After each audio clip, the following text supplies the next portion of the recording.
បាទជំរាបសួរលោកគ្រូក្នុងការចូលរួមអង្គុយក្នុងការសិក្សារៀនសូត្រអំពីលោកគ្រូដែលបានបកស្រាយចិត្តមួយរសៀលនេះខ្ញុំបានសិក្សាអំពីស្គាល់នៅតម្លៃខ្លួនឯងយល់នៅតម្លៃនៃការសិក្សានិងគុណរបស់មេដាបេដាដែលខិតខំរកនៅថវិកាដើម្បីឲ្យខ្ញុំទាំងអស់គ្នាបានសិក្សារៀនសូត្រមកដល់ពេលនេះមួយវិញទៀតពាក់ព័ន្ធនឹងការអប់រំសិលធម៌ហ្នឹងមួយពេញចិត្តទេបានកម្ពុជាសិលធម៌បាទលោកគ្រូខ្ញុំពេញចិត្តឡើងពេញមកតំហឹងមកធ្វើអីអត់ដែលមានចឹងកន្លងមកខ្ញុំនឹងសង្ឃឹមថានៅឆ្នាំក្រោយទៀតនឹងមានកម្មវិធីនឹងជារៀងរាល់ឆ្នាំបន្តទៀតខ្ញុំគិតថាសិលធម៌សង្គមវាជាតម្រូវការជីវិតជាប្រចាំហើយចាំបាច់ត្រូវមានសិលធម៌ទេបាទគ្រូ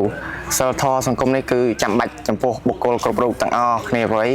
យើងសម័យ digital ហើយយើងការសិក្សារៀនសូត្រយើងក៏បានបដោះបដាទូទាំងប្រទេសអញ្ចឹងហើយ